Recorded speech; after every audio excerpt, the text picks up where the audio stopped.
আল্লাহ তাআলা হাসেন। এরপর মহান রব্বুল আলামিনের অন্যতম আরেকটি বৈশিষ্ট্য হলো তাআজ্জুব। আল্লাহ তাআলা কোনো বান্দা ভালো কাজ করলে আল্লাহ তাআলা আশ্চর্যান্বিত হন।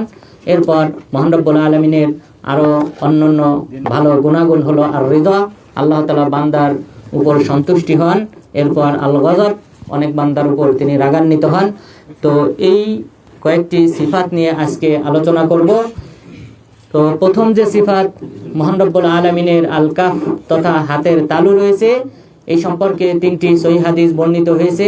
প্রথম হাদিস, রাসূল সাল্লাল্লাহু আলাইহি ওয়াসাল্লাম বলেন, ফাইদা আনা বিরব্বি ফি আহসানি সূরা, আমি এরপর মহান রব্বুল আলামিনকে দেখলাম সর্বোত্তম চেহারায়। মহান রব্বুল আলামিনকে রাসূল সাল্লাল্লাহু আলাইহি ওয়াসাল্লাম স্বপ্নযুগে দেখেছিলেন এবং স্বপ্নযুগে দেখাটা এটা সত্য, তবে তিনি স্বচক্ষে তিনি দেখেন নাই। স্বপ্নযুগে তিনি আল্লাহ তাআলাকে দেখেছিলেন, যেটা সুনানুত তিরমিজির 3235 নম্বর হাদিস। হাদিসটি ইমাম বুখারী রাহিমাহুল্লাহ এবং পাশাপাশি তিরমিজি রাহিমাহুল্লাহ এবং শাইখ আলবানী রাহিমাহুল্লাহ তারা সকলেই সহিহ বলেছেন। রাসূল সাল্লাল্লাহু আলাইহি ওয়াসাল্লাম বললেন যে আমার ঘুম আসলো, ঘুম আসার পর তন্দ্রা আসলো, তন্দ্রা আসার পর আমি দেখতে পেলাম ফাইদা আনা বিরব্বি ফি আহসানি সূরা, আমি আমার রবকে উত্তম চেহারায় দেখতে পেলাম। এরপর তিনি এসে বললেন, ইয়া মুহাম্মদ ফিমা ইয়াখতাসিমুল মালাউল আ'লা, হে মুহাম্মদ, ঊর্ধ্ব গগনে যে সকল সম্মানিত ফেরেশতাগণ রয়েছেন, জিবরিল আলাইহিস সালাম, মিকাইল আলাইহিস সালাম, ইসরাফিল আলাইহিস সালাম, এই সকল সম্মানিত ফেরেশতাগণ কোন বিষয় নিয়ে তারা আলোচনা করতেছেন, পর্যালোচনা করতেছেন, আল্লাহ তাআলা আমাকে এই প্রশ্ন করলেন। তখন আমি বললাম আল্লাহ তাআলাই ভালো জানেন। তখন ফারাআইতুহু ওয়াদা কাফাহু আলা কাতিফাইয়া হাত্তা ওয়াজাদতু বারদা আনামিলিহি, এরপর মহান রব্বুল আলামিন তার হাতের তালু আমার এই কাঁধের মাঝখানে রাখলেন এবং আমি তার হাতের আঙ্গুলের শীতলতা আমি আমার হৃদয়ে, অন্তরে, বক্ষে আমি অনুভব করতে পারলাম। তাহলে আল্লাহ তাআলা তার হাতের তালু রাসূল সাল্লাল্লাহু আলাইহি ওয়াসাল্লামের কাঁধের উপর রাখলেন। কাঁধের উপর রাখার পর রাসূল সাল্লাল্লাহু আলাইহি ওয়াসাল্লাম আল্লাহ তাআলার হাতের আঙ্গুলের ঠান্ডা অনুভব তিনি করলেন। করার পর ফাতাজাল্লা লি কুল্লু শাই ওয়া আরাফত, এরপর আল্লাহ তাআলা আমার জন্য সব কিছু উন্মুক্ত করে দিলেন। আমি যে বিষয়গুলি জানতাম না সেই বিষয়গুলি আল্লাহ তাআলা আমাকে জানার তৌফিক দান করলেন এবং ওয়া আরাফত, আমি আল্লাহ তাআলা আমাকে যে প্রশ্ন করেছিলেন সেই প্রশ্নের উত্তর আমি জানতে পারলাম। পুনরায় আল্লাহ তাআলা আমাকে প্রশ্ন করলেন, ফিমা ইয়াখতাসিমুল মালাউল আ'লা, এই ঊর্ধ্ব গগনে এই সকল ফেরেশতাগণ কোন বিষয় নিয়ে আলোচনা করতেছে, পর্যালোচনা করতেছে। তখন আমি বললাম ফিল কাফারাত, এই সকল ফেরেশতাগণ তাদের আলোচ্য বিষয় হলো যে বান্দারা যে সকল আমল করলে তাদের পাপ ক্ষমা হবে, সেই সকল বিষয় নিয়েই ফেরেশতাগণ আলোচনা করতেছেন, পর্যালোচনা করতেছেন। তখন আল্লাহ তাআলা পুনরায় প্রশ্ন করলেন, ফামা হুন, সেই সকল বিষয়গুলি কি? তখন তিনি বললেন, মাশিউল আকদাম ইলাল জামাআত ওয়াল জুলুস ফিল মাসাজিদ বা'দা সালাওয়াত ওয়া ইসবাগুল ওযুই ফিল মাকরুহাত, যে তিনটি বিষয়ের প্রতি আলোচনা হচ্ছে এবং এই 3টি বিষয়ে যদি কোনো বান্দা আমল করে থাকে তাহলে তাদের পাপসমূহ আল্লাহ তাআলা ক্ষমা করবেন। প্রথম আমলটি হলো মসজিদে জামাতে গিয়ে সালাত আদায় করা। যারা পায়ে হেঁটে মসজিদে গিয়ে জামাতে সালাত আদায় করবে এদের পাপসমূহ আল্লাহ তাআলা ক্ষমা করবেন। দ্বিতীয় আমল হিসেবে উল্লেখ করলেন, জামাতে সালাত শেষ হওয়ার পর ওই মুসাল্লাতে অবস্থান করা, বসে থাকা। যে সকল ব্যক্তিরা জামাতের সালাত শেষ হওয়ার পর ওই মুসাল্লায় যতক্ষণ পর্যন্ত বসে থাকবে ততক্ষণ পর্যন্ত তাদের পাপসমূহ ক্ষমা করা হবে। এরপর 3 নম্বরে বললেন, ওয়া ইসবাগুল ওযু ফিল মাকারি, যে যখন কষ্ট হয় ওযু করতে, যে সকল মুহূর্তে কষ্ট হয় সেই সকল মুহূর্তে পরিপূর্ণভাবে অঙ্গ প্রত্যঙ্গ ধৌত করার মাধ্যমে ওযু করা। যদি কোনো ব্যক্তি এই আমল করে তাহলেও তার পাপসমূহ আল্লাহ তাআলা ক্ষমা করবেন। তাহলে এখন শীতের মৌসুম, এই শীতের মৌসুমে ওযু করতে অনেক সময় কষ্ট হয়, শেষ রাতে তাহাজ্জুদের সালাত আদায় করতে অনেকের কষ্ট হতে পারে, ওযু করতে কষ্ট হতে পারে, কিন্তু যে সকল ব্যক্তিরা এই কষ্ট সহ্য করবে, ধৈর্য ধারণ করবে, সেই সকল বান্দাদের পাপসমূহ আল্লাহ তাআলা ক্ষমা করবেন। এই মর্মে উচ্চ পর্যায়ের যে সকল ফেরেশতাগণ রয়েছেন তাদের মাঝে পর্যালোচনা চলতেছে। এরপর মহান রব্বুল আলামিন তাকে পুনরায় প্রশ্ন করলেন, সুম্মা ফিমা, এরপর ফেরেশতাগণ অন্য আরো কোন বিষয় নিয়ে আলোচনা করতেছেন? তখন তিনি বললেন, ইতআমুত তাআম। ফেরেশতাগণ আলোচনা করতেছেন মানুষকে খাদ্য খাওয়ানো সম্পর্কে। মানুষকে যদি খাদ্য খাওয়ানো হয় তাহলেও আল্লাহ তাআলা বান্দাদের পাপসমূহ ক্ষমা করেন। ওয়ালিনুল কালাম, এবং যদি মানুষের সাথে নম্র আচরণ করা হয়, ভদ্র ব্যবহার করা হয়, তাহলেও আল্লাহ তাআলা ওই সকল বান্দাদের পাপসমূহ ক্ষমা করেন। এরপর 3 নম্বরে বললেন, ওয়াসসালাতু বিল্লাইল ওয়ান নাসু নিয়াম। মানুষ ঘুমন্ত থাকা অবস্থায় যদি তাহাজ্জুদের সালাত আদায় করা হয় তাহলেও আল্লাহ তাআলা ওই সকল বান্দাদের পাপসমূহ ক্ষমা করেন। এই কয়েকটি বিষয় নিয়ে ফেরেশতাগণ ঊর্ধ্ব আকাশে আলোচনা করতেছেন, পর্যালোচনা করতেছেন। তাহলে এই হাদিসে আমাদের যে আলোচ্য বিষয়ের সাথে সম্পৃক্ত সেটা হলো আল্লাহ তাআলা তার হাতের তালু রাসূল সাল্লাল্লাহু আলাইহি ওয়াসাল্লামের কাঁধের উপর রেখেছিলেন এবং তিনি তার শীতলতা অনুভব করেছিলেন, এবং এটা ছিল রাসূল সাল্লাল্লাহু আলাইহি ওয়াসাল্লামের স্বপ্ন যুগে। তো স্বপ্ন যুগে রাসূল সাল্লাল্লাহু আলাইহি ওয়াসাল্লাম আল্লাহ তাআলাকে দেখেছেন, কিন্তু স্বচক্ষে দেখেন নাই। সেই মর্মে দলিল হলো আয়েশা রাদিয়াল্লাহু আনহা, তিনি বলেন, যদি কোনো ব্যক্তি মনে করে রাসূল সাল্লাল্লাহু আলাইহি ওয়াসাল্লাম আল্লাহ তাআলাকে দেখেছেন তাহলে সে আল্লাহ তাআলার উপর মিথ্যা অপবাদ অর্পণ করলো। কেননা রাসূল সাল্লাল্লাহু আলাইহি ওয়াসাল্লাম মেরাজ থেকে ফিরে আসার পর আমি জিজ্ঞাসা করেছিলাম, হাল রাআইতা রাব্বাক, আপনি কি আপনার রবকে দেখেছেন? তখন তিনি বলেছিলেন, নূরুন আন্না আরা, তিনি হলেন নূর, নূরের পর্দার আড়ালে রয়েছেন, সুতরাং আমি তাকে কিভাবে দেখব? নূরের পর্দার কারণে যেমন ভাবে মুসা আলাইহিস সালাম আল্লাহ তাআলাকে দেখতে পান নাই, ঠিক অনুরূপ ভাবে মেরাজের রাত্রিতেও রাসূল সাল্লাল্লাহু আলাইহি ওয়াসাল্লাম নূরের পর্দার কারণে আল্লাহ তাআলাকে দেখতে পান নাই, কিন্তু তিনি স্বপ্ন যুগে আল্লাহ তাআলাকে দেখেছিলেন, যেটা সুনান তিরমিজির হাদিসে স্পষ্টভাবে উল্লেখ করা হয়েছে। এরপর আল্লাহ তাআলার হাতের তালু রয়েছে এই মর্মে যে দ্বিতীয় যে হাদিস রয়েছে সেটা হলো রাসূল সাল্লাল্লাহু আলাইহি ওয়াসাল্লাম বলেন, মা তাসাদ্দাকা আহাদুন বিসাদাকা মিন তাইয়্যিব ওয়ালা ইয়াকবালুল্লাহু ইল্লা তাইয়্যিব ইল্লা আখাযাহার রাহমানু বিয়ামিনি।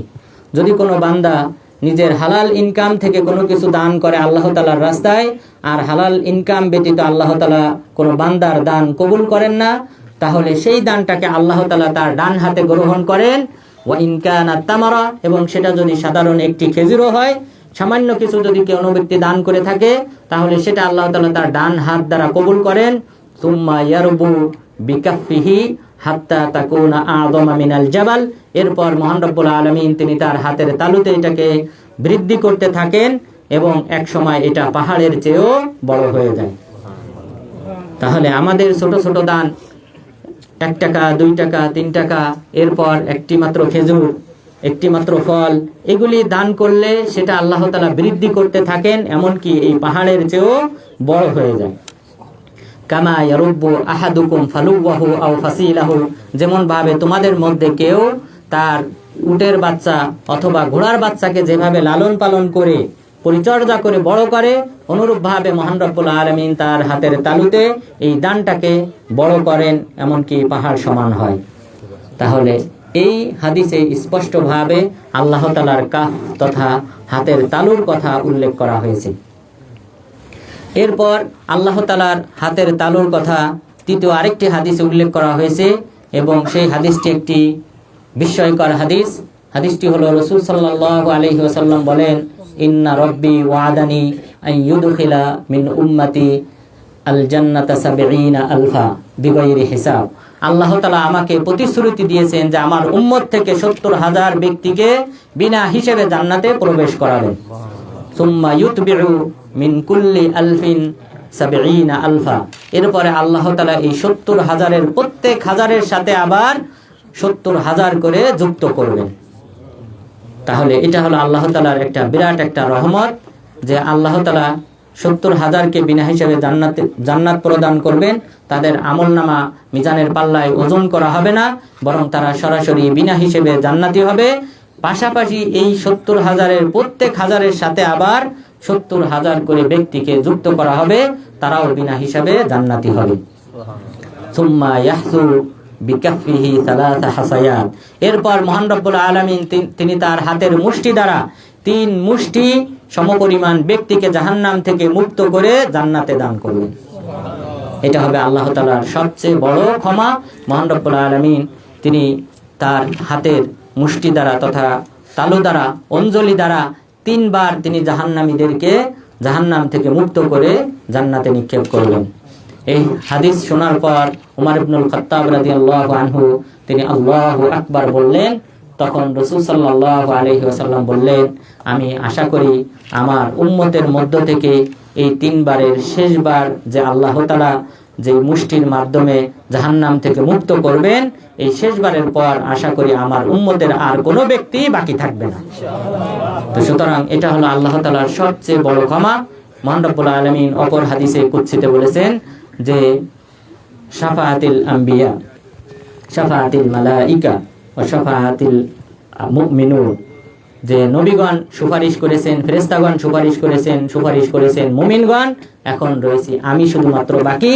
এরপর মহান রব্বুল আলামিন তিনি তার হাতের অঞ্জলির মাধ্যমে 3 বার এই সকল জাহান্নামীদেরকে জাহান্নাম থেকে মুক্ত করে জান্নাতে নিক্ষেপ করবেন।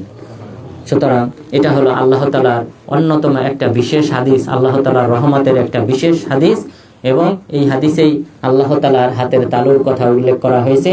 সুতরাং এই 3টি হাদিসের ভিত্তিতে আমরা বলতে পারি যে আল্লাহ তাআলার হাতের তালু রয়েছে। তবে আল্লাহ তাআলার এই হাতের তালু কোনো মাখলুকের হাতের তালুর মতো না, কোনো মানুষের হাতের তালুর মতো না। যেমনভাবে আমার হাতের তালু আপনার হাতের তালুর মতো না, প্রত্যেক ব্যক্তির হাতের তালু অপর ব্যক্তি থেকে ভিন্ন। এই কারণে যখন আমরা ফিঙ্গার দেই তখন আলাদা ব্যক্তির ছবি ফুটে ওঠে। এক ব্যক্তিকে আরেক ব্যক্তি থেকে আলাদা করা সম্ভব হয় এই ফিঙ্গারের মাধ্যমে, কারণ মহান রব্বুল আলামিন প্রত্যেক মাখলুককে আলাদা বৈশিষ্ট্য দিয়ে সৃষ্টি করেছেন। সুতরাং মহান রব্বুল আলামিন যিনি হলেন এই মাখলুকের সৃষ্টিকর্তা, তিনি নিশ্চয়ই এই মাখলুকের চেয়ে ভিন্ন, এবং তার হাতের তালু কোনো মাখলুকের সাথে সাদৃশ্যপূর্ণ নয়। কেননা মহান রব্বুল আলামিন বলেছেন লাইসা কামিথলিহি শাই, কোনো কিছু মহান রব্বুল আলামিনের মতো নয়। সুতরাং কোনো মাখলুকের মতো এই কথা কখনোই বলা যাবে না। এরপর মহান রব্বুল আলামিনের দ্বিতীয় যে আরেকটি বৈশিষ্ট্য তা হলো কালাম, কথা বলা। আল্লাহ তাআলা কথা বলেন, এটা আল্লাহ তাআলার অন্যতম একটা বৈশিষ্ট্য। মহান রব্বুল আলামিন বলেন ওয়া কাল্লামাল্লাহু মূসা তাকলিমা, মহান রব্বুল আলামিন মূসা আলাইহিস সালামের সাথে কথা বলেছেন, যেভাবে কথা বলা দরকার ঠিক সেভাবে মহান রব্বুল আলামিন মূসা আলাইহিস সালামের সাথে কথা বলেছেন। মূসা আলাইহিস সালামের সাথে আল্লাহ তাআলা কোনো প্রকার নবীদের মাধ্যম ছাড়া তুর পর্বতে তিনি কথা বলেছিলেন। সুতরাং কোনো প্রকার মাধ্যম ছাড়া কথা বলেছিলেন, সে কথা আরেকটি হাদিসে উল্লেখ হয়েছে। সেটা হলো যখন আদম আলাইহিস সালাম মূসা আলাইহিস সালামের সাথে রূহের জগতে যখন তিনি বিতর্ক করেছিলেন, মূসা আলাইহিস সালাম যখন আদম আলাইহিস সালামকে ধিক্কার দিয়েছিলেন যে আপনাকে আল্লাহ তাআলা নিজ হাতে সৃষ্টি করেছেন, সৃষ্টি করার পর আপনাকে সম্মানিত করেছেন, জান্নাতে রেখেছেন, কিন্তু আপনি ভুল করার মাধ্যমে আমাদেরকে এই পৃথিবীতে নিয়ে এসেছেন, এটা আপনার পক্ষে এটা কোনো ক্রমেই উচিত হয়। তখন আদম আলাইহিস সালাম বলেছিলেন ইয়া মূসা ইসতাফাকাল্লাহু বিকালামিহি ওয়া কাতাবা লাকাত তাওরাতা বিয়াদি, হে মূসা তোমাকে আল্লাহ তাআলা তার কথা বলার মাধ্যমে তোমাকে চয়ন করেছেন, তোমার সাথে কোনো প্রকার মাধ্যম ছাড়া ওসিলা ছাড়া তোমার সাথে কথা বলেছেন, কোনো প্রকার ফেরেশতাদের মাধ্যম ছাড়া কথা বলেছেন, তোমাকে এই দিক থেকে তোমাকে সম্মানিত করেছেন, তোমার তাওরাত কিতাবকে তিনি নিজ হাতে লিপিবদ্ধ করেছেন। এরপরে তুমি আমাকে তিরস্কার করো, অথচ আল্লাহ তাআলা আমাকে এই জান্নাত থেকে বের করার পূর্বে এই কথাটি তিনি এরও প্রায় 40 বছর পূর্বে লিপিবদ্ধ করে রেখেছেন। তাহলে যে বিষয়টা আল্লাহ তাআলা আগে থেকে লিপিবদ্ধ করে রেখেছেন, যেটা ঘটবে, সেই ক্ষেত্রে তুমি আমাকে কেন তিরস্কার করো? তাহলে এই হাদিসে মূসা আলাইহিস সালাম কিন্তু মূসা আলাইহিস সালামকে আদম আলাইহিস সালাম তিনি আল্লাহ তাআলার কালিমুল্লাহ হিসেবে তিনি তাকে আখ্যায়িত করেছিলেন। এরপর আল্লাহ তাআলা যে কথা বলেন এই সম্পর্কে আরেকটি হাদিস হলো রাসূল সাল্লাল্লাহু আলাইহি ওয়াসাল্লাম বলেছেন হাল মিন রাজুলিন ইয়াহমিলুনি ইলা কওমিহি লিউবাল্লিগা রিসালাত রাব্বি ফা ইন্না কুরাইশান কদ মানাউনি, হাল মিন রাজুলিন ইয়াহমিলুনি ইলা কওমিহি ফাইন্না কুরাইশান কদ মানাউনি আন উবাল্লিগা কালাম রাব্বি। রাসূল সাল্লাল্লাহু আলাইহি ওয়াসাল্লাম বললেন, তিনি এই কথাটা বারবারই বলতেন হজের মৌসুমে, পাশাপাশি তিনি যখন জুল মাজার, এরপর মাজিন্না, ওকাজ নামক বাজারগুলিতে যখন তিনি দাওয়াতি কাজ করতেন, তখন এখানে যে সকল দূর দূরান্ত থেকে মানুষ আসতো তাদেরকে লক্ষ্য করে তিনি বলতেন যে তোমাদের মধ্যে কেউ কি আছে যে আমাকে আশ্রয় প্রদান করবে, তার সম্প্রদায়ের কাছে নিয়ে যাবে, কেননা কুরাইশরা আমাকে আল্লাহর বাণী প্রচার করতে বাধা প্রদান করে, আমি তার ওই অঞ্চলে গিয়ে আল্লাহ তাআলার এই বাণী, আল্লাহ তাআলার এই কালাম আমি প্রচার করব। সুতরাং এই হাদিসেও এই কোরআনটাকে আল্লাহ তাআলার কালাম হিসেবে, বাণী হিসেবে, কথা হিসেবে, উক্তি হিসেবে উল্লেখ করা হয়েছে। সুতরাং কোরআন হলো আল্লাহ তাআলার অন্যতম বাণী। কথা বলা এটা আল্লাহ তাআলার অন্যতম একটা বৈশিষ্ট্য, বরং এটা হলো আল্লাহ তাআলার মানুষকে হেদায়েত দেওয়ার, মানুষকে হেদায়েতের পথে প্রদর্শিত করার অন্যতম একটা মাধ্যম হলো আল্লাহ তাআলার এই বাণী। আল্লাহ তাআলা এই বাণীগুলি বিভিন্ন নবী রাসূলগণের কাছে পাঠিয়েছেন তাদেরকে সরল সঠিক পথে অটল থাকার জন্য। এই কারণেই মহান রব্বুল আলামিন রাসূল সাল্লাল্লাহু আলাইহি ওয়াসাল্লামকে লক্ষ্য করে বলেছিলেন, ওয়াইন আহাদুম মিনাল মুশরিকিনা ইস্তাজারাকা ফাআজিরহু হাত্তা ইয়াসমা'a কালাম আল্লাহ। যদি কোনো মুশরিক আপনার কাছে আশ্রয় চায়, আপনি তাকে আশ্রয় প্রদান করবেন যেন সে আল্লাহ তাআলার বাণী শুনতে পায়। আল্লাহ তাআলার বাণী আপনার সংস্পর্শে এসে সে যেন জানতে পারে, শুনতে পারে। এই কারণে কেউ যদি আপনার কাছে আশ্রয় চায়, নিরাপত্তা কামনা করে, আপনি তাকে নিরাপত্তা প্রদান করবেন। হতে পারে আল্লাহর এই বাণী শোনার পর সে হেদায়েত প্রাপ্ত হবে, সে এই পৌত্তলিক ধর্ম ত্যাগ করে ইসলাম ধর্ম কবুল করবে, এটা হতে পারে। তো সুতরাং আপনি কেউ যদি আশ্রয় চায় তাকে আশ্রয় দেবেন, সেজন্য কোরআন পাঠ শুনতে পায়, আল্লাহর বাণী শুনতে পায়। সুতরাং এই আয়াতেও মহান রব্বুল আলামিন নিজের বাণীকে কালাম হিসেবে আখ্যায়িত করেছেন, কথা হিসেবে আখ্যায়িত করেছেন। সুতরাং আল্লাহ তাআলা কথা বলেন। আল্লাহ তাআলার কথা বলার অনেক শব্দ কোরআনে ব্যবহার হয়েছে, তার মধ্যে আরেকটি হলো আন-নিদা, আহ্বান করা। মহান রব্বুল আলামিন বলেছেন, ওয়ানাদাইনাহু মিন জানিবিত তুরিল আইমান ওয়া কাররাবনাহু নাজিয়া। আমি মূসা আলাইহিস সালামকে তুর পর্বতের ডান পার্শ্ব থেকে আহ্বান করেছিলাম এবং আমি তার সাথে গোপন সংলাপের জন্য আমি তাকে চয়ন করেছিলাম। এখানে মহান রব্বুল আলামিন যে শব্দটা বলেছেন ওয়ানাদাইনাহু, আমি তাকে আহ্বান করেছিলাম, হে মূসা বলে আমি তাকে সম্বোধন করেছিলাম। তো হে মূসা, হে আব্দুল্লাহ, হে আব্দুর রহমান, এটা কিন্তু বাণী, উক্তি। এটা যদিও কালাম শব্দ থেকে আসে নাই, কিন্তু এই আহ্বান, এই শব্দটা কিন্তু কালাম শব্দের অন্তর্ভুক্ত, কথার অন্তর্ভুক্ত। মহান রব্বুল আলামিন আরো বলেছেন, ওয়ানাদাইনাহু আইয়া ইব্রাহিম কদ সাদ্দাকতা রুইয়া ইন্না কাযালিকা নাজিজিল মুহসিনিন। যখন ইব্রাহিম আলাইহিস সালাম ইসমাঈল আলাইহিস সালামকে জবাহ করবেন, ওই মুহূর্তে আল্লাহ তাআলা জান্নাত থেকে একটা প্রাণী পাঠিয়ে দিলেন এবং ওই মুহূর্তে ইব্রাহিম আলাইহিস সালামকে লক্ষ্য করে আল্লাহ তাআলা ডেকে বললেন, আইয়া ইব্রাহিম, হে ইব্রাহিম, কদ সাদ্দাকতা রুইয়া, তুমি তোমার স্বপ্নকে সত্য প্রমাণিত করেছো। মহান রব্বুল আলামিন এখানে ইব্রাহিম আলাইহিস সালামকে সম্বোধন করেছিলেন, কথা বলেছিলেন তার সাথে হে ইব্রাহিম, এই সম্বোধন করে, এই কথা বলার মাধ্যমে। সুতরাং এই আহ্বান এটাও আল্লাহ তাআলার কালামের অন্তর্ভুক্ত। তো সুতরাং কথা বলা এটা আল্লাহ তাআলার অন্যতম একটা বৈশিষ্ট্য, বরং বিশ্ববাসীকে সরল সঠিক পথের উপর অটল রাখার জন্য আল্লাহ তাআলার কালামের অপরিহার্যতা এটা বর্ণনাতীত, এটা বর্ণনা করার কোনো প্রয়োজন রাখে না। আর যদি আমাদের মাঝে কোরআন না থাকতো, অবশ্যই মুসলিমরা আরো বেশি পথভ্রষ্ট হয়ে যেত। কোরআন থাকা সত্ত্বেও, সহিহ হাদিস থাকা সত্ত্বেও মানুষের মধ্যে নানান ধরনের ফিরকা, দলাদলি, যদি কোরআন হাদিস কোনোটাই না থাকতো তাহলে অবশ্যই মানুষ আরো বেশি দূরবর্তী পথভ্রষ্টতায় লিপ্ত হতো। তো সুতরাং আল্লাহ তাআলার কালাম এটা হলো মানব জাতির হিদায়াতের অন্যতম কাণ্ডারি এবং এটা হলো আল্লাহ তাআলার অন্যতম একটা বৈশিষ্ট্য। এরপর মহান রব্বুল আলামিনের অন্যতম আরেকটি বৈশিষ্ট্য হলো আল মাজি, আগমন করা। আগমন করা, আল্লাহ তাআলা যেখানে ইচ্ছা সেখানে যেতে পারেন, সেখানে যান। মহান রব্বুল আলামিন এই সম্পর্কে বলেন, কাল্লা ইদা দুক্কাতিল আরদু দাক্কান দাক্কা ওয়া জাআ রাব্বুকা ওয়াল মালাকু সাফফান সাফফা। কখনোই নয়, যখন এই পৃথিবীকে প্রকম্পিত করা হবে প্রবল বেগে, প্রবল বেগে যখন এই পৃথিবীকে প্রকম্পিত করা হবে এই মহাপ্রলয় যখন সংগঠিত হবে, ওয়াজা রাব্বুকা ওয়াল মালাকু সাফফান সাফফা, এবং আপনার রব তিনি আসবেন এমত অবস্থায় ফেরেশতাগণ তারা সারিবদ্ধ হয়ে কাতারবদ্ধ হয়ে দাঁড়িয়ে থাকবে।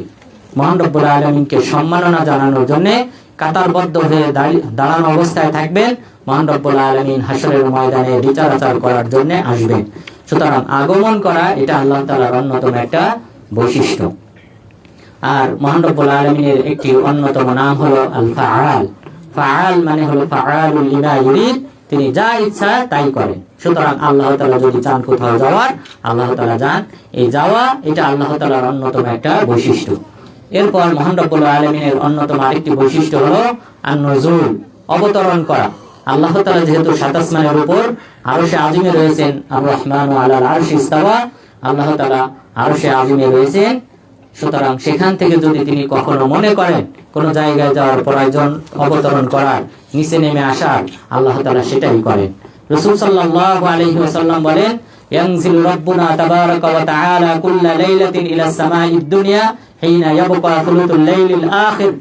আমাদের রব প্রতি রাতে যখন শেষ তৃতীয়াংশ অবশিষ্ট থাকে তখন তিনি প্রথম আসমানে নেমে আসেন। তাহলে প্রত্যেক রাতে আল্লাহ তাআলা রাতের শেষ তৃতীয় ভাগে, অর্থাৎ রাত যদি 9 ঘন্টা ব্যাপী হয় তাহলে শেষ 3 ঘন্টায় মহান রব্বুল আলামিন প্রথম আসমানে নেমে আসেন। প্রথম আসমানে নেমে আসার পর এরপর মহান রব্বুল আলামিন বলেন, মাইয়াদউনি ফাস্তাজিবা লাহু ওয়া মাই ইয়াসআলুনি ফাউতিয়াহু ওয়া মাই ইস্তাগফিরুনি ফাআগফির লাহু। যে তোমাদের মধ্যে কে আছে আমার কাছে দোয়া করবে, আমি তার দোয়া কবুল করব। তোমাদের মধ্যে কে আছে আমার কাছে কোনো কিছু চাইবে, আমি তার চাওয়া পূরণ করব। তোমাদের মধ্যে কে আছে আমার কাছে ক্ষমা প্রার্থনা করবে, আমি তার পাপসমূহ ক্ষমা করব। এইভাবে আল্লাহ তাআলা প্রত্যেক রাতে শেষ তৃতীয় ভাগে প্রথম আসমানে এসে বান্দাদেরকে আহ্বান করেন। সুতরাং বান্দাদের পাপ ক্ষমা পাওয়ার অন্যতম একটা মুহূর্ত, দোয়া কবুল হওয়ার অন্যতম একটা সময় হলো রাতের শেষ তৃতীয় ভাগ। ওয়াবিল আসহারি হুম ইস্তাগফিরুন, শেষ রাতে মুমিনগণ তারা আল্লাহ তাআলার কাছে ক্ষমা প্রার্থনা করে, কেননা ওই মুহূর্তে আল্লাহ তাআলা দোয়া কবুল করেন। সুতরাং মুমিনদের অন্যতম একটা বৈশিষ্ট্য হলো শেষ রাতে তাহাজ্জুদের সালাত আদায় করা, এবং নিজের যদি কোনো শিকায়াত থাকে, নিজের যদি কোনো প্রকার চাওয়া পাওয়া থাকে, তাহলে তারা ওই শেষ রাতে সেই চাওয়া পাওয়া মহান রব্বুল আলামিনের কাছে শেয়ার করবে।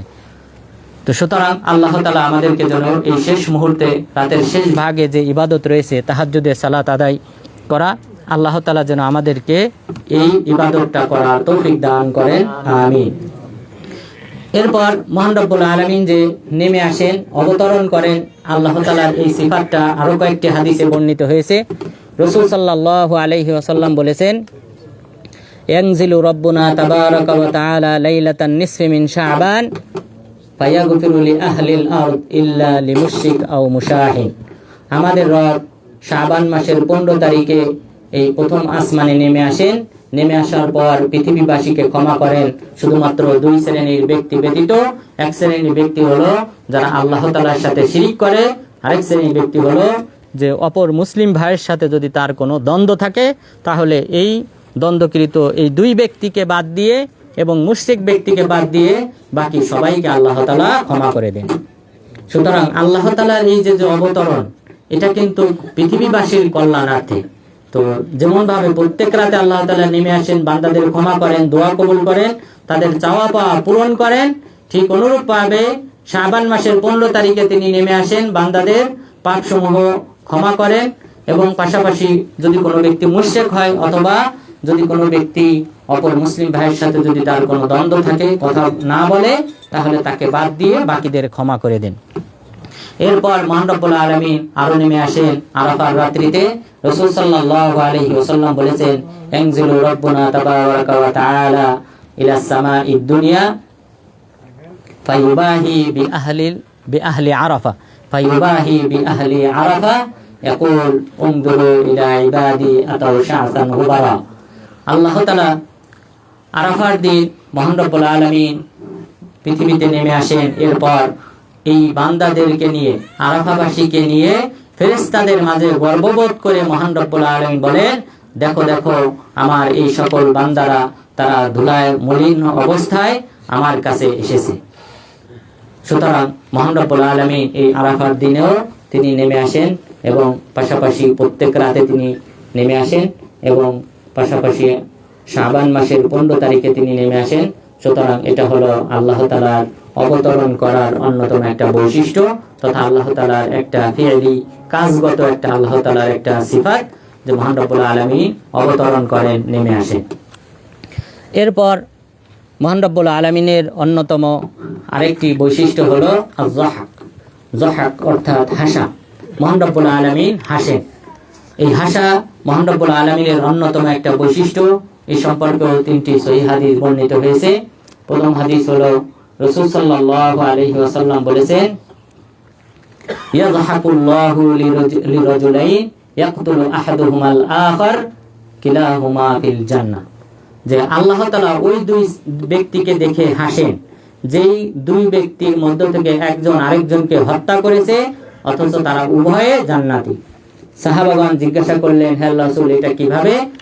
কারণ যে হত্যাকারী সে তো জাহান্নামী হবে, কিন্তু হত্যাকারী এবং নিহত ব্যক্তি উভয়ে জান্নাতি কিভাবে? তখন রাসূল সাল্লাল্লাহু আলাইহি ওয়াসাল্লাম বললেন, ইউকতালু হাযা ফায়ালিজুল জান্নাহ ওয়া ইউকবালু আলাল আখারি আত-তাওবা ওয়া ইয়াহদিহি ইলাল ইসলাম। যে এক ব্যক্তি, যে ব্যক্তি মুসলিম, তাকে হত্যা করলো কোনো কাফের, তখন এই মুসলিম ব্যক্তি জান্নাতি হলো। এরপর ওই কাফের ব্যক্তিকে আল্লাহ তাআলা তওবা করার সুযোগ দিলেন, ইসলাম গ্রহণের তৌফিক দান করলেন, সে ইসলাম গ্রহণ করলো, এরপর আল্লাহর রাস্তায় জিহাদ করতে বের হলো, শহীদ হয়ে গেল। এই উভয় ব্যক্তিকে দেখে আল্লাহ তাআলা কিয়ামত দিবসে হাসবেন। যেমনটা ঘটেছিল ওয়াহশী ইবনে হারব এবং হামজা বিন আব্দুল মুত্তালিবের মাঝে। এই দুইজন সাহাবী, ওয়াহশী ইবনে হারব তিনি উহুদ যুদ্ধে তিনি কাফের অবস্থায় ছিলেন এবং হিন্দ তাকে বলেছিল, প্ররোচিত করেছিল, তুমি যদি হামজাকে হত্যা করতে পারো তাহলে তুমি আজাদ।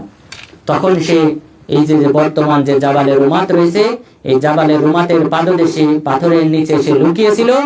হামজা বিন আব্দুল মুত্তালিব যখন তিনি আসলেন তখন সম্মুখ ভাগ থেকে হামজা বিন আব্দুল মুত্তালিব রাদিয়াল্লাহু আনহুকে সে বর্ষা দ্বারা বিদ্ধ করে। বিদ্ধ করার পর সে সরাসরি মক্কায় চলে যায়, কারণ তার যুদ্ধ করার কোনো ইচ্ছা ছিল না।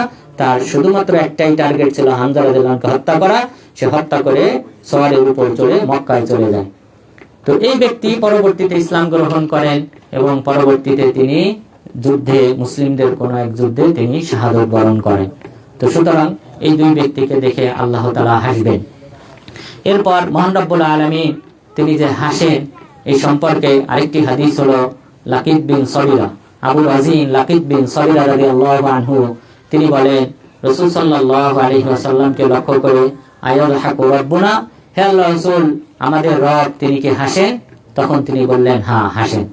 তখন তিনি বললেন, লান না'দিমা মিন রাব্বিন ইয়াযহাক খায়রা, আমরা যে রব হাসেন সেই রবের থেকে কখনোই আমরা কল্যাণ থেকে বঞ্চিত হব না, বরং সর্বদা আমরা কল্যাণের মাঝেই থাকব। কারণ হাসা এটা অন্যতম একটা বৈশিষ্ট্য। সুতরাং কোনো ব্যক্তি আপনার অনিষ্ট করবে না, ক্ষতি করবে না হাসতে হাসতে। তো মহান রব্বুল আলামিন যেহেতু হাসেন, সুতরাং আশা করা যায় এই রব, এই মহান আল্লাহ তাআলা আমাদের উপর সর্বদা কল্যাণ অবতীর্ণ করবেন। সুতরাং হাসা থেকে এই সাহাবী ইস্তেমবাদ করলেন, গবেষণা করে বের করলেন যে হাসা যেহেতু একটা মহৎ সিফাত, সুতরাং মহান রব্বুল আলামিন তিনি যেহেতু হাসেন, সুতরাং তিনি সর্বদা আমাদের কল্যাণ কামনা করেন। এরপর ঐতিহাসিক ঘটনা আপনারা সবাই জানেন, এটা হলো আল্লাহ তাআলার হাসার তৃতীয় হাদিস। যে আবু হুরায়রা রাদিয়াল্লাহু আনহু তিনি বলেন, রাসূল সাল্লাল্লাহু আলাইহি ওয়াসাল্লামের কাছে এক সাহাবী আসলেন। আসার পর রাসূল সাল্লাল্লাহু আলাইহি ওয়াসাল্লাম তিনি তার স্ত্রীদের কাছে খোঁজ নিলেন যে বাসায় কোনো খাবার আছে কিনা। তখন স্ত্রীরা বললেন, শুধুমাত্র পানি ছাড়া কোনো খাবার নেই। তখন রাসূল সাল্লাল্লাহু আলাইহি ওয়াসাল্লাম সাহাবাদেরকে উদ্বুদ্ধ করে বললেন, তোমাদের মধ্য থেকে কে আছে তাকে মেহমানদারি করাবে। তখন একজন আনসার সাহাবী, সেই সাহাবীর নাম ছিল আবুল মুতাওয়াক্কিল সাবিত ইবনে কাইস। আবুল মুতাওয়াক্কিল সাবিত ইবনে কাইস রাদিয়াল্লাহু আনহু তিনি এই ব্যক্তিকে বাসায় নিয়ে গেলেন। নিয়ে যাওয়ার পর স্ত্রীকে জিজ্ঞাসা করলেন, বাসায় কোনো খাবার আছে কিনা।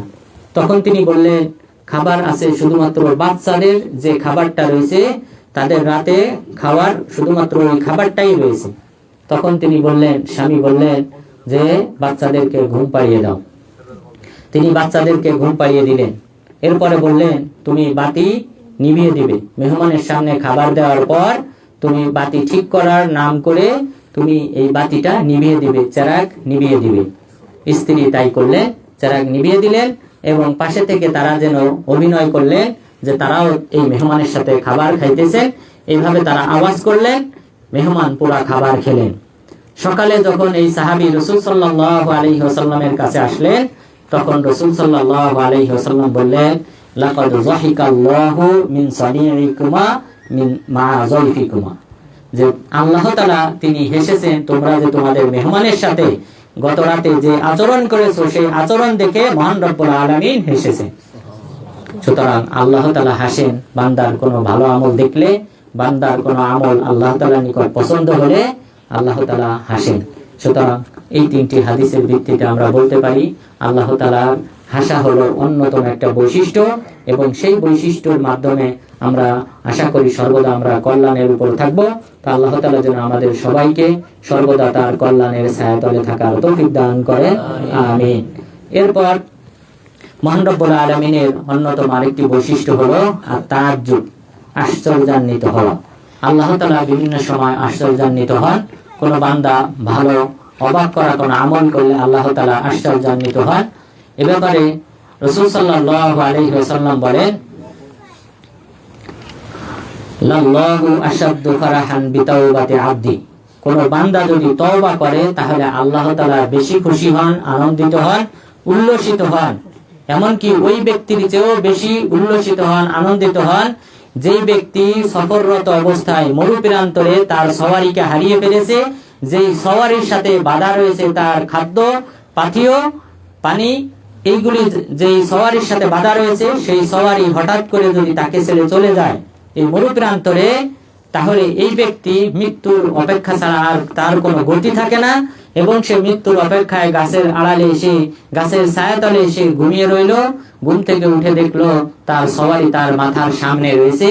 এই ব্যক্তি যতটা আনন্দিত হবে এবং আনন্দিত হয়ে সেই ব্যক্তি বলবে, আল্লাহুম্মা আনতা আবদি ওয়া আনা রাব্বুক, হে আল্লাহ তুমি আমার বান্দা আর আমি হলাম তোমার রব। নাউযুবিল্লাহ, তিনি ভুল করেছেন আনন্দিত হয়ে।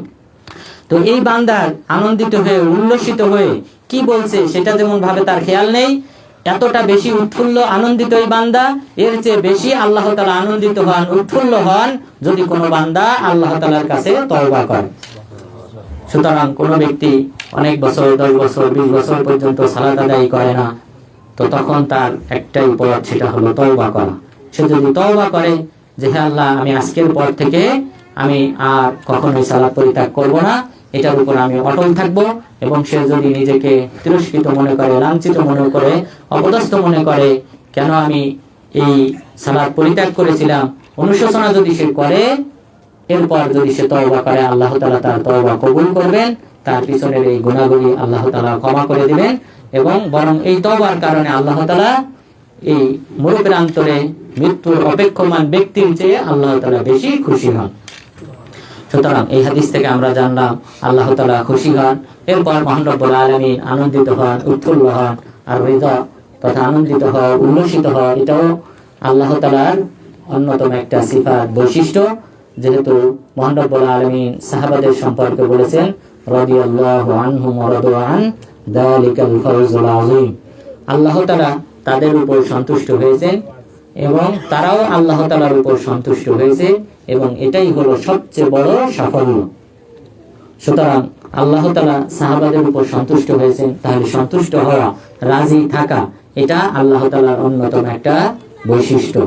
মহান রব্বুল আলামিন আরো বলেন, লাকাদ রাদিয়াল্লাহু আনিল মুমিনিনা ইয ইউবাইউনাকা তাহতাশ শাজারা, আল্লাহ তাআলা ওই সকল মুমিনদের উপর সন্তুষ্ট হয়েছেন যারা আপনার হাতে গাছের নিচে বায়াত করেছিল।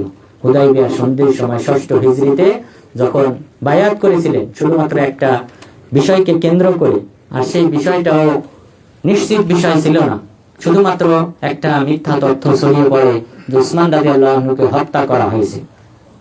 এই হত্যার বদলা নেওয়ার বিনিময়ে সাহাবাগণ তারা যে শপথ করেছিলেন, আল্লাহ তাআলাকে নিজেদের যে ঐক্য দেখিয়েছিলেন, সেই ঐক্যটাকে আল্লাহ তাআলা প্রশংসা করে আয়াত অবতীর্ণ করেছেন যে ইয়াদুল্লাহি ফাওকা আইদিহিম, আল্লাহ তাআলা তোমাদের উপর শুধুমাত্র সন্তুষ্ট হন নাই, বরং তোমাদের এই বায়াত করা হাতের উপর আল্লাহ তাআলার হাত রয়েছে। তো এতটা আল্লাহ তাআলা সন্তুষ্ট হয়েছিলেন। সুতরাং আল্লাহ তাআলা বান্দাদের আমলে আল্লাহ তাআলা সন্তুষ্ট হন, রাজি হন। ঠিক অনুরূপ ভাবে আল্লাহ তাআলার অপর আরেকটি বৈশিষ্ট্য হলো আল-গযব, রাগান্বিত হওয়া। কোন বান্দা অন্যায়, অশ্লীল, ফাহিশি কাজে লিপ্ত হলে আল্লাহ তাআলা রাগান্বিত হন। কুফরি করলে, নিফাকি করলে, শিরিক করলে আল্লাহ তাআলা রাগান্বিত হন। ওয়াবাউ বিগদাবিন মিনাল্লাহ, আল্লাহ তাআলা ইহুদি খ্রিস্টানদেরকে লক্ষ্য করে বলেছেন ওয়াবাউ বিগদাবিন মিনাল্লাহ, তাদের উপর আল্লাহ তাআলা ক্রোধান্বিত হয়েছেন, রাগান্বিত হয়েছেন। যালিকা বিআন্নাহুম কানু ইয়াকফুরুনা বিআয়াতিল্লাহি ওয়া ইয়াকতুলুনা আন-নাবিয়্যিনা বিগাইরিল হক, এর পিছনে কারণ হলো এই সকল ব্যক্তিরা নবী রাসূলগণকে হত্যা করত। নাউযুবিল্লাহ, নবী রাসূলগণকে হত্যা করার মতো বড় অপরাধ এই ইহুদিরা করত। সুতরাং আল্লাহ তাআলা তাদের উপর রাগান্বিত হয়েছেন এবং তারা আল্লাহ তাআলার আয়াতকে অস্বীকার করত। সুতরাং কুফরি করার কারণে, নবী রাসূলগণকে হত্যা করার কারণে, কবিরা গুনার কারণে, শিরক করার কারণে আল্লাহ তাআলা এই সকল বান্দাদের উপর রাগান্বিত হন, ক্রোধান্বিত হন। এটা মহান রব্বুল আলামিনের অন্যতম একটি বৈশিষ্ট্য। তো তাহলে আজকের আলোচনায় আমরা যে কয়েকটি বিষয় জানলাম, যে আল্লাহ তাআলার অন্যতম বৈশিষ্ট্য হলো সিফাত হলো, আর সত্তাগত সিফাত সেটা হলো আল্লাহ তাআলার হাতের তালু রয়েছে। এরপর পাশাপাশি মহান রব্বুল আলামিনের অন্যতম একটা বৈশিষ্ট্য হলো কথা বলা, আল্লাহ তাআলা কথা বলেন। এরপর মহান রব্বুল আলামিনের অন্যতম আরো বৈশিষ্ট্য হলো আল্লাহ তাআলা আগমন করেন, যেখানে ইচ্ছা সেখানে যান। এরপর মহান রব্বুল আলামিন অবতরণ করেন, মহান রব্বুল আলামিন হাসেন, মহান রব্বুল আলামিন আনন্দিত হন, উল্লসিত হন, বান্দার প্রতি সন্তুষ্ট হন, বান্দার প্রতি রাগান্বিত হন। তো সুতরাং আল্লাহ তাআলা যেন আমাদের সবাইকে আল্লাহ তাআলা সম্পর্কে এই শ্রেষ্ঠ বিদ্যা অর্জন করার মাধ্যমে আল্লাহ তাআলার নৈকট্য অর্জন করার তৌফিক দান করে, জান্নাতুল ফিরদাউসে যাওয়ার তৌফিক দান করে। আমিন। ওয়া সাল্লাল্লাহু আলা নাবিয়িনা মুহাম্মদ ওয়া আলা আলিহি ওয়া সাহবিহি আজমাইন। টাইম আছে তাফসীর? আচ্ছা, আরেকটা বিষয় আপনারা সবাই জানেন, আলহামদুলিল্লাহ আপনাদের এখানে আমি একটা বিষয় নিয়ে